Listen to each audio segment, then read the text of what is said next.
Hi, so I'm just the Idiot Stupid Dog, and this was a really weird Johnny Depp take.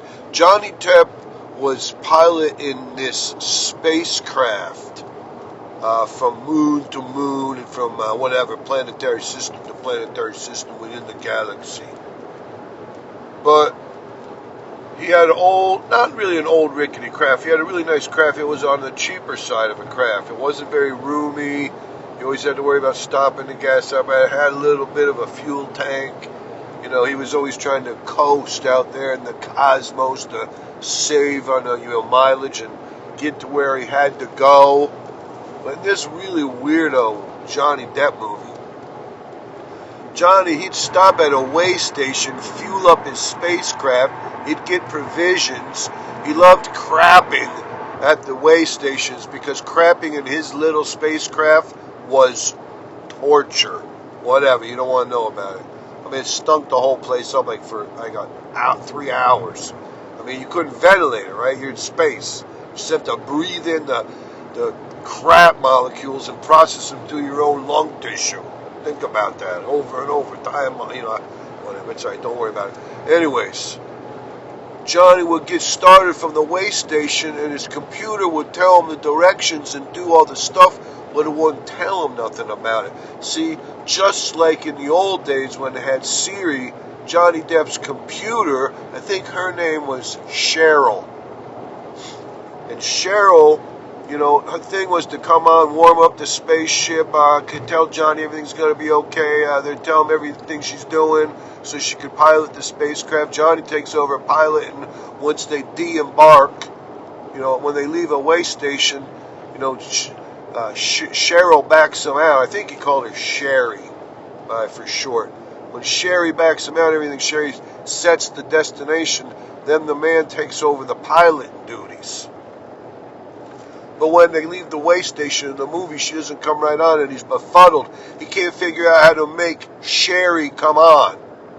And he's like, she's doing everything she's supposed to be doing, and he can even see it up on the big screen there, right at his, the captain's chair where he steers his little spacecraft. He's got a big screen there. He can see she's doing all the things she's supposed to be doing. She's taking them in the right direction. They're hurtling through space, properly. But yet she's not telling them nothing about it. Well, later on in the movie, this happens 2 or 3 times, 2 or 3 different way stations. Johnny's all panicked, he befuddles, he's frustrated. He finally learns how to get Sherry's voice to come back on. And he's so thankful he doesn't say to Sherry, "Hey, Sherry, why do you keep disappearing right when I need you the most when my anxiety's the highest? Why don't you torture me like this, Sherry?" He's just so happy to hear her voice. He's like, "Oh, baby, I missed you so much. I can't believe it. I can't believe I can hear your voice again, Sherry."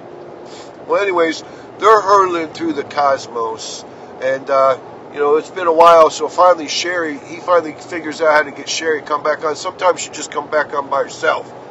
Well, this time, Johnny, she's been on for a little while. In this part of the movie, Johnny says to Sherry, "You know I love you, Sherry," and Sherry says, "I love you too." I forget his name was like Space Cosmonaut X or something along these lines. I think he was from North Korea. I don't know where this astronaut was even from. Johnny was like, again, I don't know if they call it appropriating or something, where you become something you're not supposed to be. He was paying, I think, a North Korean cosmonaut is what Johnny was playing as. But anyways, he says, "I love you, Sherry," and Sherry says, "I love you." And then Johnny gets a little, whatever, and you can really see, even behind Johnny's makeup, you can see Johnny going, "Hey, why do you always, why do you disappear right when I need you the most? Why do you do that?" And she's like, "Well, the default position for my voice mechanism is off. You have to turn it on." And Johnny's like, "Sherry, I need you right then and there. I don't have time to be flipping switches. I can never find the on switch. There's a million buttons up here on this control panel. God knows what they're all for. I learned them like way back when they taught me how to run this thing. I've forgotten most of what this shit is.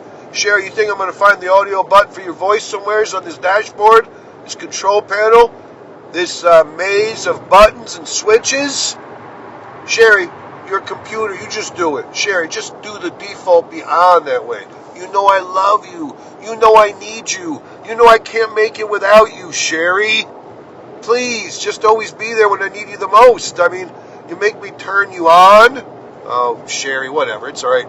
Sherry, I love you. And that's how the movie ended. Johnny was like, Sherry, I love you, kid. I love you, Sherry. And Sherry's like, I love you, Cosmonaut X from Korea. And Johnny and her just sat in silence, like in the warmth of the afterglow of their love. Whatever. I'm here, stupid dog.